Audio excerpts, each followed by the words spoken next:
Video is how to do a basic raglan baby sweater with a little decorative edge, which I call a star stitch. You would do it on the bottom, each sleeve, as well as the neck. It starts at the neck, and as you increase down the sleeves, that's what brings your sweater to life.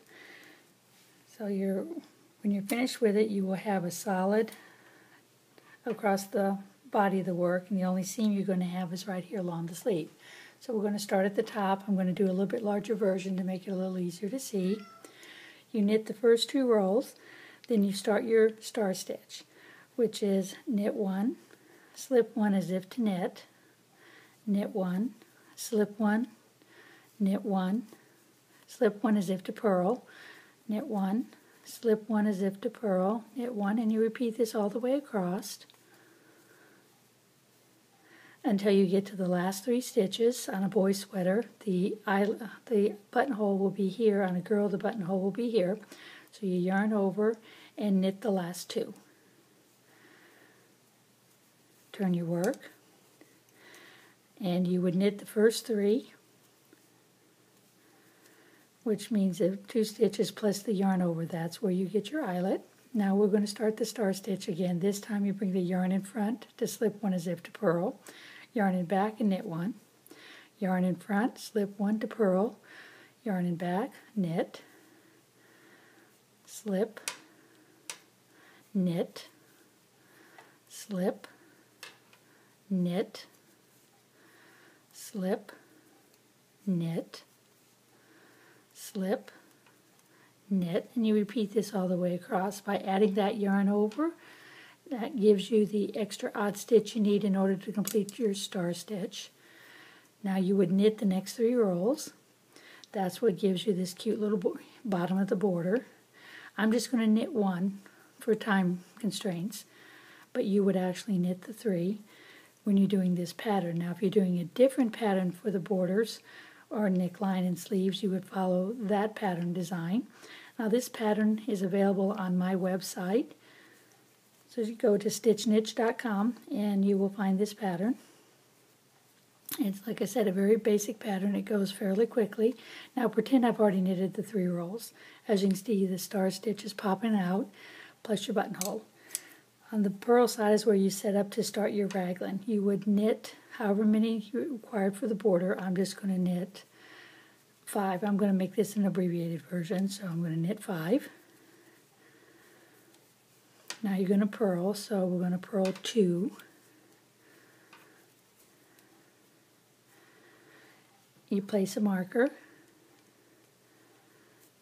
and then you purl to where the next marker goes in, depending on your pattern. 2, 4, 5, okay. Place another marker, and you always knit the last 3, 4, 5 stitches, however many it is on your border. That's what allows your work to lay flat by having a garter stitch border. This is where our increases will begin. You would knit to the first marker,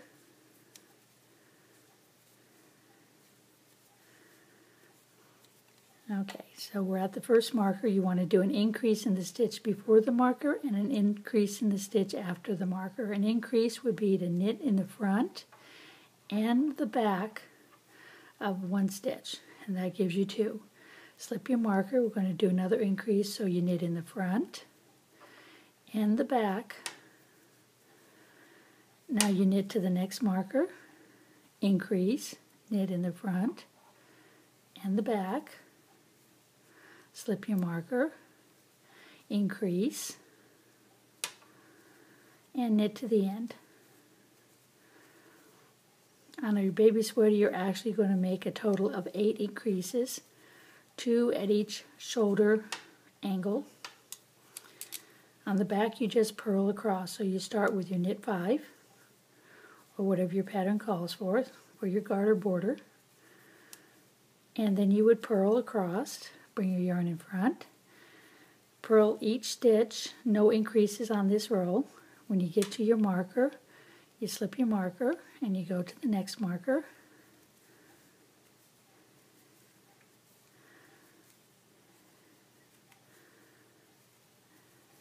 increase, slip your marker, knit to the last 5, and you purl to the last 5 and knit the last 5. And when you turn your work back to the knit side, you've got your increases, and you do the same thing again. Knit to the first marker, do an increase, slip your marker, increase, knit to the next marker, increase, slip your marker, increase, and continue with this until you have all the required amount of increases. While you are working on the actual increase, you're also going to be placing your other 2 buttonholes. You would count your ridges. You want to have 8 ridges between each buttonhole. So that's an easy way to do it. The pattern will tell you where to put a buttonhole, but if you wanted to count ridges, that's an easy way to do it. Each ridge represents 2 rows. So if you have 8 ridges, that means you've done 16 rows. Then at this point, we're going to separate out the sleeve from the body of the work. Let's see. So this would be where your sleeve and your body come together. You can see there's my markers. You slide all the body stitches to your right hand needle, or you can place them on a stitch holder, whichever is more comfortable for you. So after you finish sliding them over, you're at the starting point for your sleeve. You want to increase 3 stitches on either side of the sleeve by picking up 3 stitches. So you do a cable cast on where you knit the first stitch, but instead of taking this one off the needle, you put the one you just made on your left hand needle. And you do it 2 more times. So you would knit. Do not take this one off, instead put this one on your needle. And you do it again, so you have a total of 3. Now we're going to start knitting the sleeve.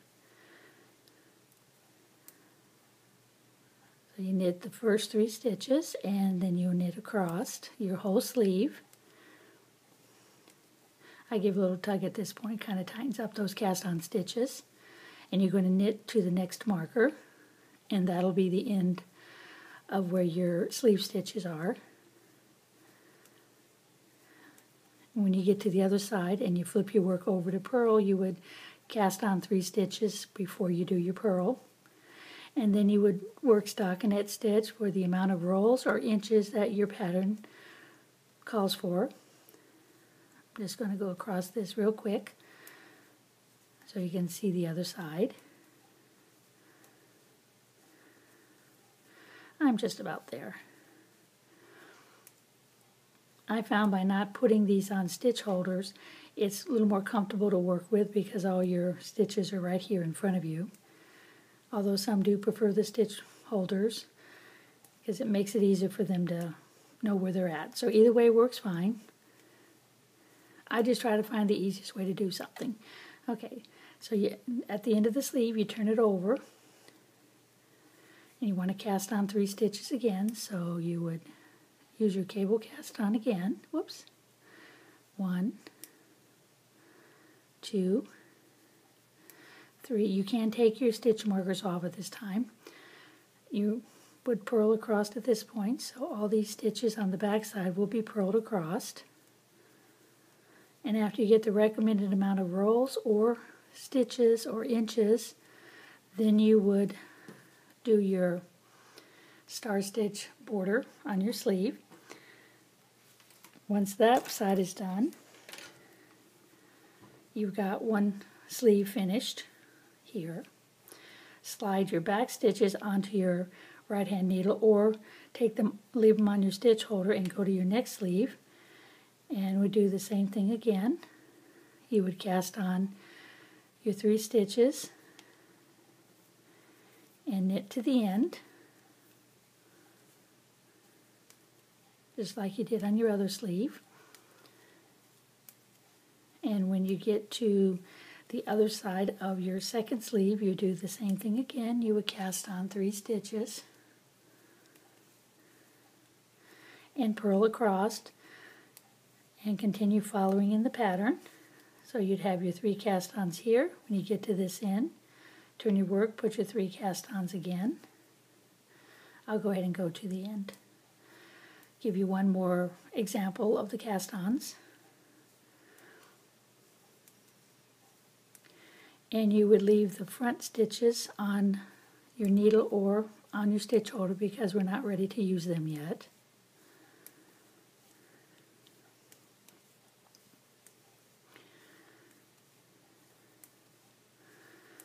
And now we're at the last marker, turn the work, and we're going to do a cable cast on, just like we did before. 1, 2, 3. Now we'll purl back, just like we did on the other sleeve, for the recommended amount of inches or rolls, depending on what the pattern calls for. And when you get to the end of the sleeve, do your border, whether it's a garter stitch border, a star stitch border, an eyelet border, and you would keep doing that until you finish it. At that point, then you would have your 2 sleeves, one here and one here, and all your other stitches. You put all your other stitches back on your needle. You would take the end that you left on here. You would have left a tail here, like I did on this one, so you could knit to the underarm and not have a join or an attachment at the border. When you get to this point, I like to pick up my stitches with that same tail of yarn and not connect my new yarn until I get just past the edge of the sleeve. So you knit to the sleeve, pick up those 3 stitches on the sleeve that you originally cast on in order to make the underarm. So you pick up the first 3 here, you go to your other side of the sleeve and pick up those 3 stitches. If you don't get it quite right, it doesn't really matter because it's all under the sleeve. I'm running out of yarn here, so I'm going to pick up my new tail here.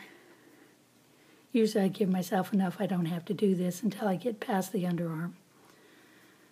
Pick up those 3 stitches, then you start knitting the back.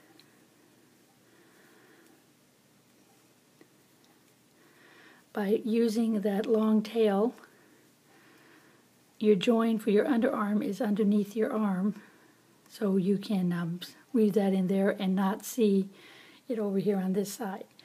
You will continue to go back and forth around your sweater until you have the entire body done, which will be this section here, and you finish with your little border.